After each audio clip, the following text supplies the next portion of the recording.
Con el reconocido analista internacional Farid Cajat hemos pasado revista a la situación en Venezuela, con varios comentarios que me parecen muy interesantes. Y ahora vamos a analizar un poco otra cosa que ocupa las pantallas de nuestros televisores, con una violencia realmente inusitada de guerra civil prácticamente. Hay una especie, los opositores al régimen de Ucrania constituyen una suerte de ejército, incluso en su vestimenta, ¿no? Primero, por supuesto, con abrigos porque hace frío, pero luego están usando cascos, etcétera. Y hay una situación ahí que parece una especie de empate estratégico, catastrófico, entre dos bandos sin la hegemonía de ninguno y ambos con respaldo de superpotencias. En el caso del gobierno de Rusia. ¿Cómo ves esa situación, Farid? Bueno, habría que recordar que en Ucrania uno de los grandes problemas que tienen los sectores aliados a Occidente, a las potencias occidentales y que quisieran ver a Ucrania en la Unión Europea, es que eso es lo único en lo que se pueden poner de acuerdo, ¿no? Ya lograron derrocar un gobierno al que consideraban autoritario el 2004, pero luego hubo una restauración autoritaria porque la oposición fue incapaz de gobernar, fue incapaz de ponerse de acuerdo para formar gobierno. Ahora está lamentablemente volviendo a pasar lo mismo. Hay un sector de la oposición moderado, liderado curiosamente por un campeón mundial de boxeo, que aquí sí pelea a la defensiva, a diferencia de en el ring, Klitschko, que ya había logrado unos acuerdos básicos con el gobierno de Yanukovych, un gobierno más bien prorruso, entre otras cosas para que ministerios claves como el cargo de primer ministro fueran otorgados a miembros de la oposición y leyes que pretendían reprimir las manifestaciones fueran derogadas por el Parlamento. Y en un contexto en el cual ese acuerdo ya se había logrado, de repente vuelven a estallar manifestaciones más confrontacionales que en el pasado, provocando el número de muertos que hemos visto en las últimas 24 horas. Entonces, nuevamente la división de la oposición juega en favor del gobierno, que digamos que lo único que los une es estar en contra de él, estar ¿no? en contra del gobierno, claro. Pero, y aquí claramente la injerencia de potencias extranjeras es parte del problema. Digamos, probablemente aquí sea tan importante que Estados Unidos y Rusia se pongan de acuerdo como que se pongan de acuerdo gobierno y oposición. Y Estados Unidos y Rusia no se han puesto de acuerdo en absoluto sobre lo que cada cual busca en Ucrania. Claro. Bueno, hay que recordarle al público que Ucrania pertenecía al Imperio Soviético. Era una parte muy importante del Imperio Soviético por su ubicación estratégica, etcétera. Cuando se produce la desaparición de la Unión Soviética, era de Gorbachev, etcétera, pues de alguna manera estos vínculos no es que desaparecen por decreto. Hay una serie de vínculos sociales, económicos, plata de los rusos metida en el país y otro tipo de cosas más. Y las formas autoritarias de alguna manera vuelven, pues, otra vez con Putin, ¿no? Sí, además Ucrania no ha logrado consolidar una economía autosuficiente. Correcto. Y entonces depende mucho de la ayuda rusa o de la importación de gas de Rusia, pero además hay lazos históricos, ¿no? Religiosos, ambos son países de mayoría cristiana ortodoxa. Alrededor de un tercio de los ucranianos hablan ruso, bueno, algunos de ellos son rusos, ¿no? Pero parte de la propia población ucraniana habla ruso. Y cuando uno ve los resultados electorales, el país está claramente dividido entre el este, más cercano a Rusia, geográfica como más europeizada, aunque han surgido también protestas en la parte oriental. Entonces parece que el gobierno está perdiendo apoyo.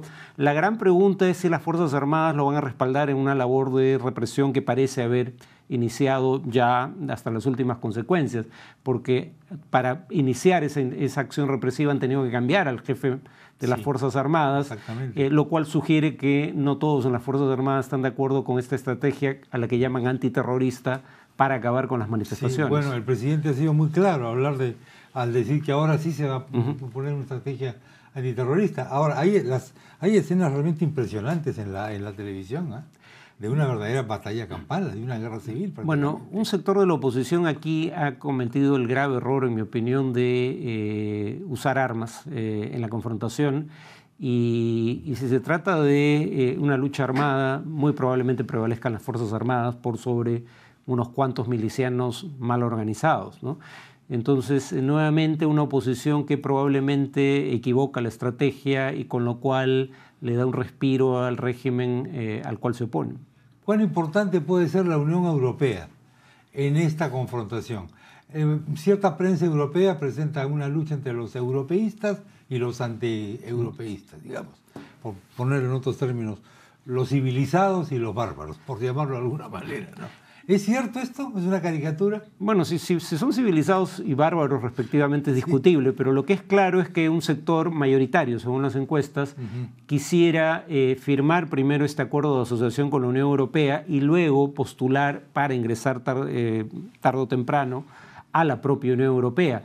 El problema ahí es el corto plazo, ¿no? Claro. Todo el mundo puede prever los grandes beneficios que tendrían a largo plazo de ingresar a la Unión Europea. Pero en el corto plazo Europa está en recesión y además en el corto plazo la economía ucraniana está en una situación, digamos, bastante mala, requiere recursos y Europa no está ofreciéndoselos. Quien se los está ofreciendo en este momento es Rusia y Yanukovych además no quiere que un acercamiento a Europa termine siendo una fuente de injerencia europea en los manejos internos de Ucrania, entre otras razones para que no se ventilen sus abusos de poder. Entonces, creo que en el corto plazo tiene, digamos, las de ganar la posición rusa, entre otras razones porque para Rusia hay más en juego que para Europa.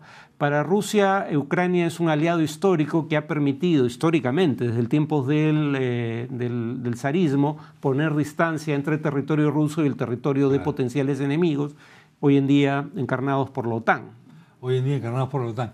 En las Olimpiadas de invierno, ¿le han salido bien a Rusia? Quiero decir, han cumplido uno de los objetivos que iba a cumplir, que es una buena lavada de cara. Creo que no. En el rostro más bien duro y hasta temible de Putin. No, en tiempos soviéticos funcionaban mejor para esos propósitos, porque una de las cosas que se quería demostrar era lo bien organizada que estaba la sociedad y los exitosos que eran sus programas de impulso al deporte. Rusia no está relativamente bien en el tablero, pero creo que eso es lo de menos.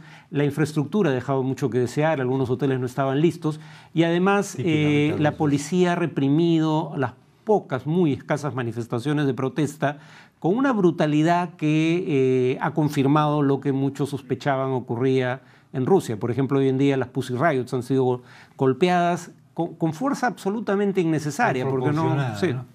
Desproporcionada. ¿Qué tal incidente esto de las Pussy Riots, ¿no? Sí. Tuvieron que ponerlas en libertad de alguna manera por la inminencia de la Olimpiada. Ahora, ha habido este fallo tremendo en la inauguración de las Olimpiadas. Faltó uno de los aros olímpicos. Sí. Y la televisión parece que tuvo que hacer un malabarismo para poner imágenes de los ensayos en lugar de lo que estaba ocurriendo realmente, que hubo una falla en el sistema. Y eso ha sido una comidilla feroz entre todos los países que han concurrido a las Olimpiadas de invierno, ¿no? Claro, y teniendo en cuenta que son las Olimpiadas de invierno más caras de la historia, carísimas, que haya tantos errores y que tantas cosas no estén listas para el momento de las Olimpiadas, va a dar que pensar sobre y que investigar, va a haber pan por rebanar respecto a qué se hizo con ese dinero, ¿no? Porque claramente no se dedicó a tener el país o el balneario, ni siquiera es el país listo para la época del Mar Negro, claro. Famosísimo, el Mar Negro, favorito de Stalin, el padrecito de Stalin. Estaba feliz en ese lugar, ¿no? Que además él es georgiano, era georgiano y Georgia está ahí muy cerca, ¿no? Muy cerca, el Mar Negro es una cosa emblemática. ¿Le puede pasar algo parecido a Brasil con el Mundial? Hay noticias alarmantes sobre el estado de los estadios. El otro día había muertos, trabajadores muertos que estaban construyendo un estadio. Algunos dicen que no están terminados a tiempo. Y hay una oposición interna, digamos, social más que política, que está en desacuerdo con los gastos altos y que ha hecho manifestaciones tremendas y todo. Bueno, es que hay estadios como el de, no sé si el de Brasil era específicamente del cual se referían, u otro, eran estadios que se decía se van a llenar si acaso solo para el Mundial y nunca más, porque no hay suficiente afición en el lugar donde se construyó el estadio como para hacer rentable esa inversión. Entonces no solo es que se ha gastado mucho, es que se habría gastado mal, pero no creo que Brasil llegue con el grado de desorganización al momento de los eventos deportivos con los que llegó Rusia. Sí es claro que las protestas, digamos, anteriormente aprovecharon los reflectores de la prensa internacional para manifestarse. No es casual que algunos carteles estuvieran en inglés, idioma que no habla la gran mayoría de los brasileños. Sí. Y era Pero eso está apareciendo cada vez más en la tele, ¿eh? Carteles en inglés en Ucrania también.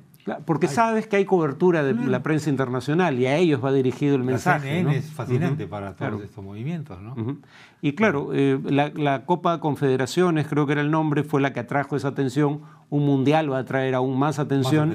Y yo diría, aunque esto suene frívolo, que si a Brasil le daba mal, probablemente haya aún más manifestaciones, más descontento. No tengas ninguna duda. Si a Brasil le empieza a ir bien, probablemente eso altere el eje de la atención pública. Un poquito. ¿Sigue siendo Brasil un país fascinante para el resto de América Latina? ¿O hay un poco de desilusión? A ver, por un lado, cuando se habla de modelos de izquierda, el modelo de Lula y Rousseff era presentado como un modelo preferible al bolivariano, al venezolano específicamente.